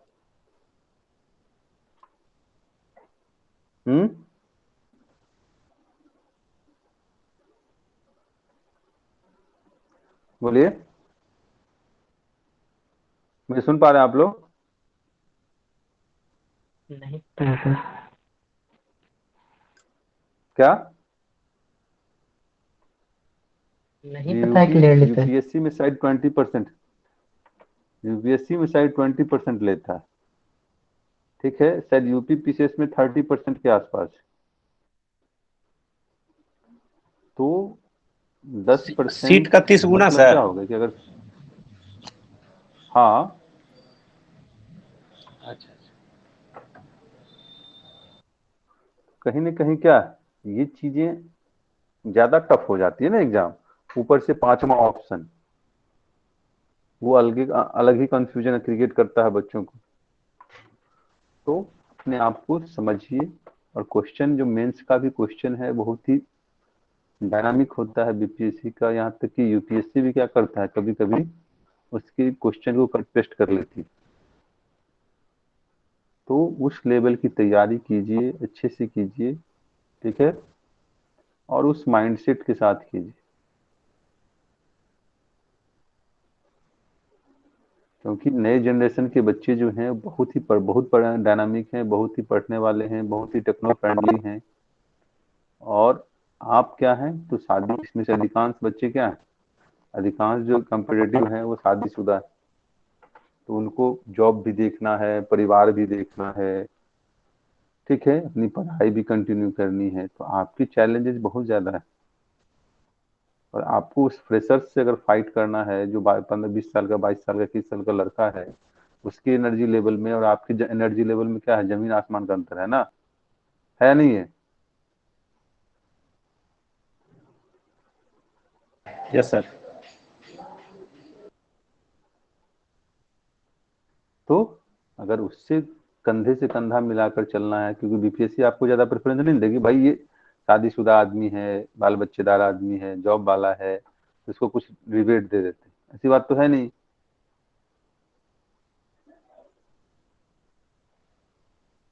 हम्म। तो उस पर काम कीजिए और अच्छे से कीजिए जो भी चीजें करना है। तभी कहता है कि आप भले की, असफलता और सफलता दोनों अलग चीजें, लेकिन हमें क्या करना है, तो हमें अपने साथ न्याय करना है। ऐसा मन में कचोट कभी ना हो कि मैंने अगर इस तरीके से पढ़ा होता, इस तरीके से काम किया होता, थोड़ा सा और एफर्ट लिया होता, तो मैं आज क्या होता, सेलेक्ट होता, अच्छे पदों पर होता। तो ये कचोट मन में नहीं आनी चाहिए, और ये तभी नहीं आ पाएगा जब आप अपने साथ क्या करेंगे, छल कपट नहीं करेंगे, अपने साथ अन्याय नहीं करेंगे। क्योंकि आपको पता है, और यह अटल सत्य भी है, कि सभी नहीं बनने जा रहे हैं, और सभी नहीं बनने जा रहे हैं इसका मतलब ये नहीं है कि सभी नहीं बन सकते। क्योंकि 5 लाख फॉर्म अगर भराता है, तो फाइनली उसे सिलेक्ट कितना करना है, 850 बच्चों को ही, 950 बच्चों को ही सिलेक्ट करना है। तो हमें आखिर इसमें से हमें अपना सर्वश्रेष्ठ देना होगा, है ना। और सीधी सी बात है कि अगर है कि आप थोड़ा सा भी दाएं बाएं लेफ्ट राइट, है ना, अप डाउन होते हैं, तो आपसे आपको पीछे करने वाले कितने बच्चे हैं। अभी है कि फॉर्म कितने हैं, 813 सीटें हैं, ठीक है। चलिए, 813 सीटें हैं, तो 813 सीटें में 5 लाख फॉर्म भर रहे हैं। भाग दे के देखिए तो एक सीट पे कितने फाइट होते हैं, कितने बच्चे हैं पीटी में। नीरज, मोबाइल से दीजिए भाग, कितने बच्चे आए।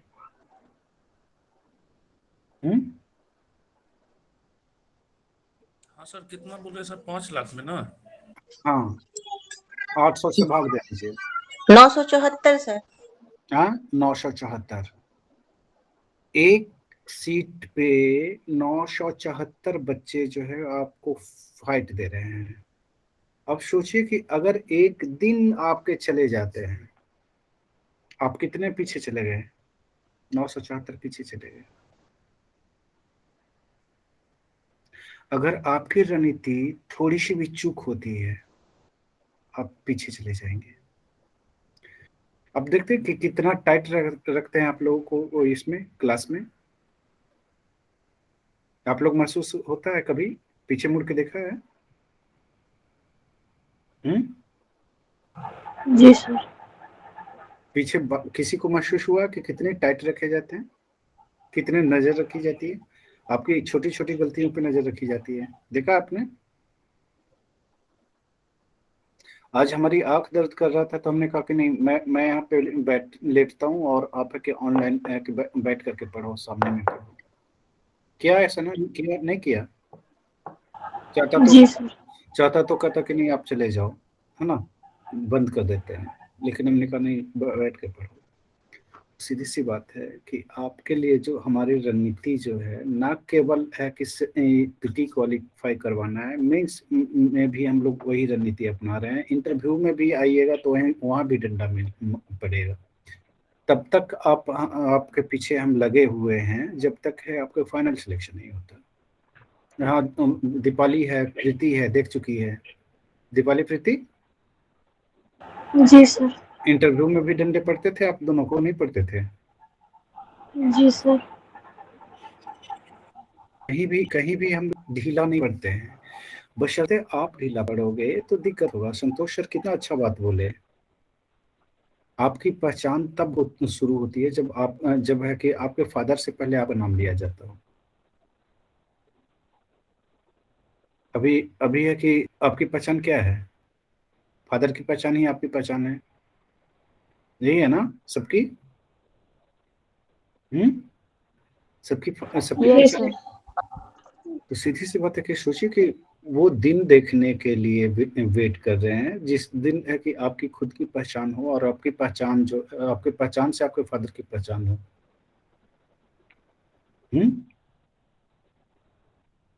एसडीएम का फादर है, डीएसपी का फादर है, ये तो बड़ी बात है ना।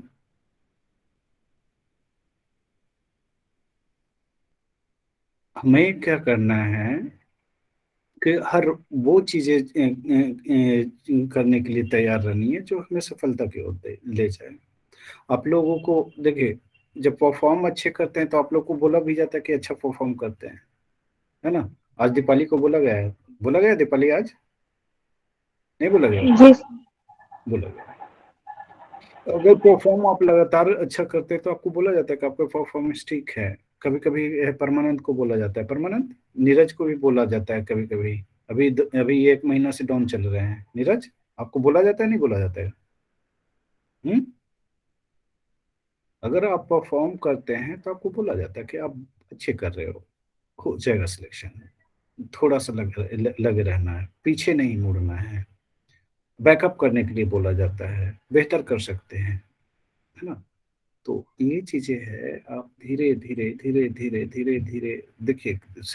सिलेक्शन क्या है? एक प्रोसेस है, एक प्रक्रिया है ना। हमें ना केवल है कि हमें बेहतर, औरों से बेहतर बनना है, बल्कि खुद की क्वालिटी को भी जो है हमें क्या करना है, अपग्रेड करना है। आप देख रहे हैं कि 974 बच्चे जो है एक शीट के लिए, पीटी के लिए जो है कि आपसे फाइट कर रहा है। मेंस के लिए जो है कि आपको उसी बच्चे में 974 में जो है मेंस के लिए भी फाइट करेगा, उसी 974 में से इंटरव्यू के लिए भी फाइट करेगा। आपको एक वो टॉप स्टूडेंट 974 में से टॉप पे जाना है ना। तो टॉप पे जाना है तभी सिलेक्शन होना है। अगर सेकंड पे भी आते हैं सिलेक्शन होगा क्या? नहीं होगा। अगर आप आधा घंटा आपका खराब होता है या 20 मिनट खराब होता है तो मालूम चलता है कि 974 बच्चे जो है 20 मिनट आगे निकल गया आपसे। ऐसा हिसाब किताब लगाया है टाइम का? टाइम इज मनी कभी बोला है? नहीं बोला। तो चीजों को थोड़ा सा है कि मेंटेन करना पड़ेगा, समझना पड़ेगा कि डिमांड क्या है और सप्लाई क्या कर रहे हैं। डिमांड और सप्लाई में जब गैप आते हैं तो क्या होता है? बिजनेस चौपट हो जाता है। डिमांड सप्लाई में अगर गैप होगा तो क्या होगा? प्रोडक्शन होगा, एसेट बनेगी। हाँ, जिस लेवल का जो है विदेशी डिमांड करता है उस लेवल का अगर सप्लाई नहीं करेंगे तो रिजल्ट होगा नहीं होगा सर। आपके एसेट तो रिजल्ट ही है ना। अभी मैंने आप लोगों को बोला कि नॉन परफॉर्मिंग एसेट नहीं बनना है। सीधी सी बात है कि हम एक स्टूडेंट तो हैं, है ना, लेकिन परफॉर्मर नहीं है। तो हमें क्या करना है कि हमें परफॉर्मर बनना है। स्टूडेंट तो हर कोई होता है ना। बहुत सारे लोग ऐसे हैं कि हमारे पास ही बहुत सारे ऐसे इनरोल्ड हैं कि वो 13 घंटा 14 घंटा दुकान पे काम करते हैं। वो उम्मीद पाल के बैठे हैं कि वो बीपीएससी क्वालिफाई कर जाएंगे। चूंकि मैं एक टीचर हूँ तो मैं उन्हें नहीं बोल सकता हूँ कि ऐसे में बीपीएससी क्वालिफाई नहीं होगा, है ना। मुझे वो पता है कि वो बच्चा नॉन परफॉर्मिंग एसेट है। चूंकि मैं बार बार आप लोगों को बोलता हूँ, हकीकत बोलता हूँ, कड़वा सच बोलता हूँ कि ये खरबों का जो है ये एजुकेशन इंडस्ट्री है। एजुकेशन इंडस्ट्री को चलाने वाले लोग जो है कि नॉन परफॉर्मिंग एसेट ही होते हैं। परफॉर्मिंग एसेट कुछ ही लोग होते हैं जो सिलेक्ट होते हैं, है ना। अब सोचिए कि 5 लाख लोगों में से मात्र जो है 700 से 800 लोग ही जो है कि बनेंगे। तो सीधी सी बात है कि अगर आपको संतोष सर बोल रहे हैं, मैं बोल रहा हूँ, तो ये किस वजह से बोला जा रहा है? इसमें संतोष सर का हित है या मेरा हित है? किसका हित है? दोनों में से किसी का हित निहित है? नहीं सर, है निहित? बाकी लोग निहित है क्या? हमारा नहीं हित सर। संतोष का नहीं हित नहीं है। तो हम लोगों का नहीं सर, किसी का हित नहीं है। हमारा सभी लोगों का हित है। जब आपका रिजल्ट भी आएगा ना तो बस वही आप बोलोगे sir I have got it, तो हम कहेंगे वेल डन, है ना। बस उतना ही हमारा रिश्ता है, समझ गए ना। जो भी अगर कहा जा रहा है, बोला जा रहा है, समझाया जा रहा है ना, डांटा जा रहा है ना, तो वो सब आपके लिए किया जा रहा है ना। अब हमारे पास जो है हर बैच में बच्चे आते हैं, इनरोल्ड होते हैं, वो फी पेमेंट करते हैं, निकल जाते हैं, है ना। जो अच्छे बच्चे होते हैं वो क्लास करते हैं, परफॉर्म करते हैं, तो उनमें गुंजाइश दिखती है। हम उस पे काम करते हैं। सुशील है यहाँ पे। सुशील, कितने डांट खाए हो गया ये 4-5 महीनों में? सुशील, कितने डांट खाए हैं? सुन पा रहे हैं? शायद वो बिजी होंगे। तो यहाँ डांट खाने यस वाले सर, आ गए, फ्री हो गए, बोले। हाँ, 4-5 महीने में कितने डांट खाए हैं आप? बहुत ज्यादा सर, रोज आप तो खाने के ही मिलता है। हाँ, और उस समय जुड़े हैं, उस समय से आप इस समय तक कितना अंतर हो गया? बहुत अंतर है ना। हाँ सर, अंतर तो हुआ है। चीजें देखिए, रिजल्ट जो है आप ही लोग दोगे, है ना।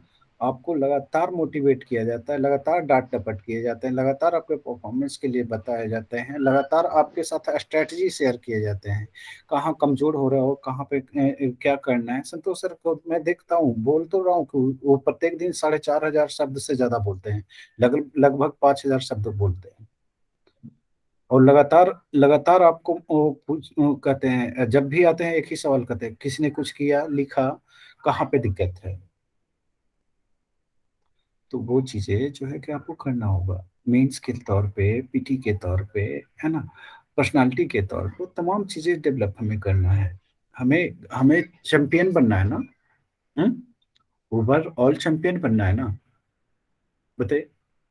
तो एक चैंपियन जो है अगर वो गिव अप करना शुरू कर दे, अगर वो चीजों को, छोटी छोटी चीजों को केयर ना करे, तो फिर क्या होगा? हमारी स्थिति क्या होगी? जिस लेवल पे मैं लेके जाने की कोशिश कर रहा हूँ, जहाँ पे आपको देखने की कोशिश कर रहा हूँ, क्या उस जगह पे आप पहुँच पाएँगे? थोड़ा-सा सोचिए, बहुत ज़्यादा दिमाग पे जोर नहीं देना है। जिस लेवल पे ले जाने की कोशिश की जा रही है ना? अब संतोष सर के जब भी वो आप आते हैं, जब भी वो जुड़ते हैं, तो सीधे कहते हैं एसडीएम बनिए, है ना? अब एक एसडीएम बनने के लिए जो है कि आपको जिस लेवल की ज़रूरत है, जिस एनर्जी की ज़रूरत है, जिस सुधार की गुंजाइश है, क्या वो कर रहे हैं? क्या आपको लगता है? मैं प्रत्येक दिन बोलता हूँ कि प्रत्येक दिन सपने देखिए और प्रत्येक दिन है मेहनत कीजिए और प्रत्येक दिन है कि सोते-जागते, उठते-बैठते हैं कि आप उस टारगेट को देखिए कि क्या हम इस टारगेट के लिए हमने आज एक कदम बढ़ाया? क्या हमारा दिन सही हुए? सीधी-सी बात है, जब हिसाब-किताब लेना शुरू करेंगे, तो चीज़ें बेहतर हो जाएगी। टाइम टाइम को जो है आप मनी के रूप में यूज़ कीजिए, है ना? अगर मनी के रूप में अपने टाइम को देखना शुरू कर देंगे, है ना? तो उस दिन से परफॉर्मेंस जितना है ना, उससे 10 टाइम जो है आगे जाएगा। अगर आप किसी से 5 मिनट बात कर लेंगे, तो आपको ये एहसास होगा कि हमारा ज़िंदगी का जो है 5 मिनट अहम 5 मिनट हमारे निकल गए। कोई इम्पोर्टेंट नहीं है आपके लिए, आपके मदर-फादर को छोड़ कर के कोई इम्पोर्टेंट नहीं है ना? आपके आपके जो चार दीवारों के बीच में जो है ना, वही आपके इम्पोर्टेंट है। आपके 4 दीवारों के बीच में जो भी हो, है ना? मदर, फादर, ब्रदर, बहन, भाई, हस्बैंड, वाइफ, है ना? बस उतना ही इम्पोर्टेंट है। उसके अलावा जो है आपके 4 दीवारों के बाहर के जो लोग हैं, है ना? वो केवल और केवल डिस्टर्बिंग एलिमेंट हैं। उन चीज़ों से बचिए, अपना परफॉर्मेंस पे ध्यान दीजिए। सीधी-सी बात है कि आपके चारदीवारी के अंदर के जो लोग रह रहे हैं, उन्हें बेहतर बनाना है, उनकी लाइफ़ को बेहतर बनाना है, उनके प्रेस्टीज को बेहतर बनाना है, उनके आप चाहते हैं कि आपके नाम को जो है कि आगे ले जाया जाए, तो सीधी-सी बात है, एक ही चीज़ है, वो आपका सिलेक्शन है। क्या संतोष सर? सही बोला जा रहा है? संतोष सर, सुन पा रहे हैं? तो चीज़ें जो है बिल्कुल सर। आपको करने की ज़रूरत है ना? चीज़ें करने की ज़रूरत है। बिल्कुल देखिए सही बोल सीधी-सी रहे हैं बात है सर कि आप। मैं क्यों डाँटता हूँ? मैं क्यों डाँट देता हूँ? हुँ? सुशील को बहुत बार है कि सुनाया है, बहुत बार सुनाया है। हरिंदर हैं यहाँ पे, हरिंदर? आपको लगभग 2 महीने में हुआ कोई ऐसा दिन नहीं होता कि आप डाँट नहीं खाते होंगे। मैं खाता हूँ सर, बिल्कुल डाँट खाता हूँ और फिर भी मैं कभी टेस्ट नहीं छोड़ता हूँ या जो टेस्ट टास्क देते हैं, उसको अगर डिले भी होता है तो मैं आपको रिपोर्ट करता हूँ और डाँट सुनने का मैं बिल्कुल परवाह नहीं करता हूँ सर। वो चीज़ें जो है सीधी-सी बात है कि सोना देखा है? सोने पे अगर चोट नहीं मारेंगे तो वो ज्वेलरी नहीं बनता है ना? लोहे को जब तक तपाया ना जाए तो वो हथियार नहीं बनता, है ना? अपने अंदर का जो किलिंग पावर है, उस किलिंग पावर को जगाइए। एक स्टूडेंट के तौर पे किलिंग पावर आपके अंदर होना ही चाहिए। अगर किलिंग पावर नहीं है तो कुछ नहीं है। कर गुजरने की जो वो कहते हैं ना जुनून अगर नहीं है तो कुछ नहीं है। वो अगर किसी में कर गुजरने के जुनून नहीं है तो मैं उसे जिंदा नहीं समझता, है ना? वो डेड है। तो सीधी-सी बात है कि हमें क्या करना है, गोल को सामने रखिए। आप 50 बार बोलिए ना, खुद को बोलिए कि मुझे एसडीएम बनना है, मुझे एसडीएम बनना है, मुझे एसडीएम बनना है, मुझे एसडीएम बनना है, मुझे एसडीएम बनना है। 50 बार बोलिए। अगर आप बोलते हैं तो है कि आपको 51वां बार जो है कि एहसास होगा कि हम टाइम खराब कर रहे हैं, मुझे पढ़ना चाहिए। आपको हर वो व्यक्ति जो है कि आपके साथ गपास्टिंग करता है, आपको आपका दुश्मन दिखेगा। अगर आपको घर से बाहर के लोग के अगर दोस्त दिखना शुरू कर दे, तमाम चीज़ें शुरू हो जाए, तो समझिए कि आपका फॉल डाउन शुरू है, बहुत जल्दी पतन होगा। टाइम जो है मनी के रूप में यूज़ कीजिए, मनी के रूप में देखिए, है ना? तो हर कुछ संभव होगा अगर टाइम को मनी के रूप में खर्च नहीं करते हैं, आप सोचते हैं कि हमारे पास बहुत ज़्यादा टाइम है, लोगों को देने के लिए टाइम है, तो फिर तो खत्म हो गई कहानी। मेरी बात समझ में आ रही है सबको? परफॉर्मेंस और भी अच्छे होंगे। देखिए, एक चीज मैं आपको क्लियर कर दूं, आपके परफॉर्मेंस जो है कि लोगों के लिए बेहतर हो सकते हैं। मेरी बात समझ रहे हो ना? अगर मैं छोड़ दूं तो लोगों के पास आप जाइएगा तो आपको अभी जिस हालात में हैं उस हालात में लोग आपको कहेगा कि आप बहुत अच्छे जानकार हैं, बहुत जानते हैं, लेकिन क्या ये जो जानकारी है, जो नॉलेज है, वो पर्याप्त है सिलेक्शन के लिए, टॉप पोस्ट के लिए, एसडीएम? लगता है इसमें से कुछ बच्चे ऐसे हैं जो है कि अभी लिखवा दूं मेंस तो वो है कि क्वालिफाई कर जाए, लेकिन वो जो क्वालिफाई करेंगे वो भी क्या वो मुझे लिख करके देते हैं कि वो एसडीएम के लिए क्वालिफाई कर जाएंगे? अभी नहीं करेंगे, है ना? तो आपको जो है टॉप लेवल पे जाने के लिए टॉप लेवल का मेहनत करनी है। आप जो है कि एसएससी की तैयारी नहीं कर रहे हैं, आप जो है वनडे की तैयारी नहीं कर रहे हैं, रेलवे बैंकिंग नहीं कर रहे हैं। इसमें जो है अप्रोच अलग है, सोच अलग है और आपका परफॉर्मेंस अलग है। जितनी जितनी ऊंची जो पोस्ट होती है ना, उतना ऊंचा मेहनत आपको करना होता है। आप जो है सिविल सर्विसेज का प्रिपरेशन कर रहे हैं, ये जो है एक मील का पत्थर है। सीधी सी बात है, पेशेंस भी बनाना है, परफॉर्म भी करना है और है कि सिलेक्शन भी लेना है। तो सभी में जो है आपका तालमेल जब तक नहीं होता है तो फिर है कि कैसे संभव होगा? देखिए, यहाँ पे है कि जो भी बच्चे हैं सभी अच्छे माइंड के हैं, है ना? मैं इससे तो मैं सहमत हूँ। मैं डांटने का होता है तो मैं डांट देता हूँ कि नहीं, आप कुछ नहीं करते हैं, कुछ नहीं होना है, ये बिल्कुल पढ़ाई नहीं करते हैं, है ना? सीधी सी बात है कि अगर मैं बोल रहा हूँ कि आप बिल्कुल पढ़ाई नहीं करते हैं तो सीधी सी बात है कि आपसे उम्मीदें जो है क्या है, छोटा है या बड़ा है? आपसे मैं उम्मीदें छोटा का या बड़ा का? बड़ा का उम्मीद है बड़ा सर। का। मुझे इतना पता है कि हरिंदर जो है बैंक मैनेजर है, परमानंद टीचर है, संदीप जो है कि कस्टम में है, सब कहीं ना कहीं है। वो कहीं ना कहीं गया तो पढ़ ही के गए है ना। मुझे इतना तो आइडिया है ना, लेकिन वो हमारे लिए पर्याप्त नहीं है। नीरज एमबीए करके बैठे हैं, तो ये हमारे लिए पर्याप्त है क्या? उसका कोई यूज है? आप जो जितना जानते हैं उसका कोई यूज नहीं है क्या? नहीं है। हमें जो है कि उस लेवल से ऊपर उठा करके हमें सिविल की ओर ले जा रहे हैं, तो वहां तक हम आपको जाना है। और वहां तक जाना है तो सीधी सी बात है कि टॉप पोस्ट पे जाते हैं तो टॉप लेवल का मेहनत करना होगा और टॉप लेवल का पेशेंस रखना होगा। और टाइम जो है, टाइम इज मनी, है ना? हमेशा एक बात ध्यान रखिएगा, टाइम ही जो है कि आपको सब कुछ करवाता है और सब कुछ होगा टाइम से। अगर टाइम को आप बर्बाद कर दिए, है ना, तो फिर कुछ भी हासिल नहीं होगा। संतोष सर आगे बताएंगे। संतोष सर, थोड़ा टाइम बता दीजिए इन लोगों को।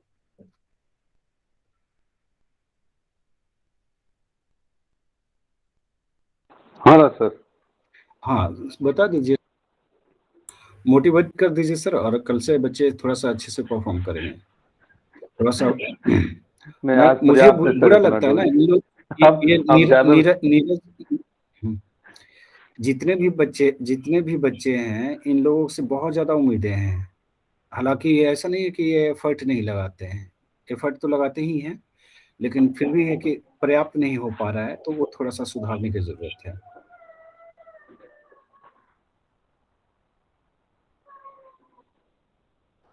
ठीक है, तो चलिए राज सर की बातों को ध्यान में रखिए, और हम वो आपके लिए ही होती है, आपके भविष्य के लिए होती है। इसमें हमारा क्या है, हम सिर्फ इतना ही जानेंगे कि मेरा क्या है, तो एसडीएम के रूप में है, डीएसपी के रूप में है, फाइनेंस में है, बीडीओ है, सीओ है, जितने भी पोस्ट हैं विभिन्न पोस्टों पर है। ये सिर्फ खुशी देगी हम लोगों को। उसके अलावा आपसे मेरा क्या होगा, कभी भविष्य में काम पड़ेगा तो कहेंगे भाई ये काम कर दो, इतना ही लाभ है ना आपसे मेरा, इतना ही संबंध है। नहीं सर, उतना भी संबंध नहीं है। आज तक मैंने किसी को कॉल नहीं किया है। नहीं, कहने का सिंगल मतलब कॉल नहीं किया सर। नहीं वो चीजें नहीं, मैं वो नहीं कह रहा हूँ कि ह्यूमन नेचर जो है यहाँ तक जा सकता है, इसके अलावा आपसे कोई संबंध नहीं होता।